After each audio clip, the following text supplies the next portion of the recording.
Holy the size of Klee's forehead! That's a 10 head. Holy that forehead! Paimon is drinking a slime? Oh, everyone else has ice and Paimon has a slime on it. This is the Jean skin coming next patch. I think this is the thing people are excited for next patch. The Jean skin will be purchasable through the shop, I assume. And then the Barbara skin will be through an event. That you can do an event to get the Barbara skin for free. But the Jean skin will be purchasable, I assume. After that, the next thing, the things of next patch is gonna be Kazuha. Kind of like a 5-star version of Sucrose, similar to how Eula is a 5-star version of Razor, yeah? And then for the banner time, we will have Klee banner on the first half of next patch, and then Kazuha banner on the second half of next patch. After that, we're gonna have the 2-weapon banner, which is this one-handed sword. This one-handed sword will be on the same set as the Song of Broken Pines or Elegy of the End bow. So basically, you probably have to do a couple of attacks to proc the passive, and it gains you a buff, right? And we get Fischl's bow, which we know nothing about right now. I mean, the Fischl bow in Honkai Impact was like with the collab, right? You shoot an enemy, and then you can start plunge, you can teleport above the enemy and plunge, right? But I don't think that's gonna be like that. So we have this new boating system where you can shoot Hilichurls off their houses. We're basically playing pirate now, and we're just sieging Hilichurls and their, well, territory, I suppose. And then next, you also have the coin collection kind of where you run around, collect coins on the beach side, yeah? And you can run out of your boat. A new boss called the Magyu Kenki, which apparently during the stream they said that if he gets low health, he infused with an element, spawns a shadow clone, and then has shields that are supposed to be anti-range. Wow. It was here, I suppose, right? It was here.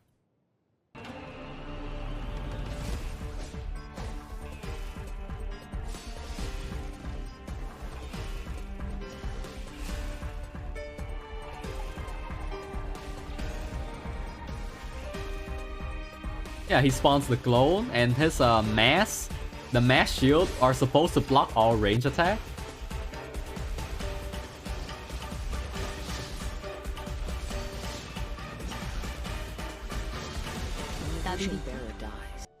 Next is we get, oh yeah, basically we get a Klee bomb as a gadget to do this event, where it allows any character to have a pyro kind of thing. And this event is like, this next event, Never Ending Battle, it's similar to the very first event of the game. What's it called again? Crucible. Yeah, the Crucible, basically. Where you have an endless, endless waves of enemy will come. After a while, they will spawn something, like another objective for you to get, and only by completing that objective, I think the objective this time is they're gonna spawn a, they spawn these kind of boards for you to throw the Klee bomb into to progress. For the very first event, you get some Primo gems, a crown, some material, Klee 4-star book, a prototype selector, which allows you to select any prototype you want. So for the Never Ending Battle event, you get some Primos and a crown, so that's 2 crowns next patch. And this event is basically Kaboom Ball Combat, cool name, but it's like playing Thanos. You hit some stuff back. You can play co-op with friends, and we have this Legend of the Vagabond Sword, which is basically Hypostasis event 2.0. Remember during the Hypostasis event, like a couple of months back, where the boss gained new attack pattern, new gimmicks, you're on a timer, you get reduced 50% attack, reduced 50% crit rate, and reduced 50% crit damage, as well as doubling your cooldown, reduce ER by 50%, reduce movement speed and everything. Yeah, you know, the very steroids hard event. It's like Contingency Contract and Arknight. Yeah, they're coming back. This time they're putting, instead of cubes, they're giving us the GOV shaft, a fucking Oceanit, and the new Samurai boss. You can place your characters in the teapot, and it gives them friendship points, which after a while you can talk to them and they will give you some primo gems. So yeah, you can place characters on your teapot so they gain slow friendship points, and once meeting certain requirements, which we don't know exactly yet, they'll give you some primo gems. So basically what they're saying is spend 16,000 primo gems to pull this character and then we'll give you 20 back. And this quality of life where after you kill an enemy, like back then, or right now, right? When you kill an enemy, you have to open your F1 button again to remark them. Now you don't have to remark them. If you mark an enemy, it'll automatically point you to the next one.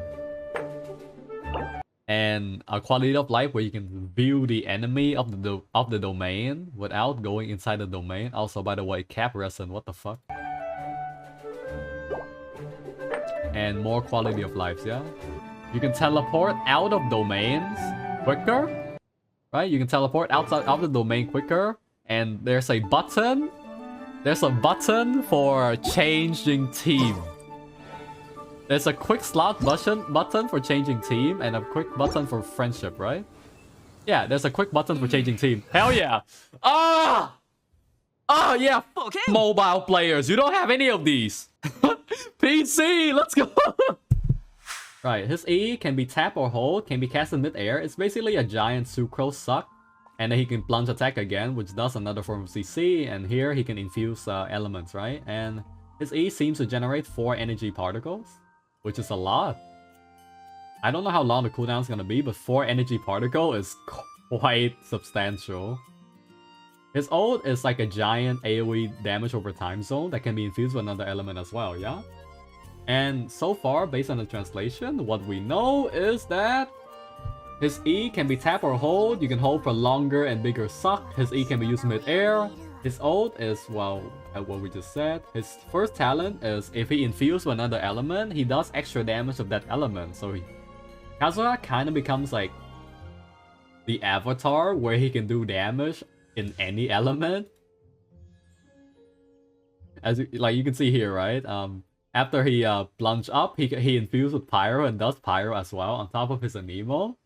So he's a character that can do damage of all elements. I don't know how the fuck I'm gonna build him. Probably just gonna build him Anemo as well, rather than going full. Alright, his second talent is that if his ult infused with another element, he gives the entire team elemental damage bonus of that element, right? So essentially, he gets Sucrose C6 for free. It's like an upgraded version of Sucrose, I'd say. Well, not free, you have to pull for the character, yeah, but I don't think he's competing with Venti's job, because Venti is just a glorified CC bot, and Kazuha seems more of like, he has some CC, but his role mainly becomes like a kind of like sub DPS, crowd control, and attack buffer. I guess something like a Mona, I'd say, right? But an Emo, because he can use very distant set to reduce enemy resistance as well. I'm just happy that they finally released another sub DPS support 5-star. Because the last one we got was on December, 6 months ago, which was Beidou's only. Do we pull for him? I think it's too early to tell whether or not like people should pull for him or not. Whenever he comes out, I will do like intensive testing on him and we'll go through everything. But for now, I think that's all the things, right? That goes through everything, yeah? Klee guide when? No.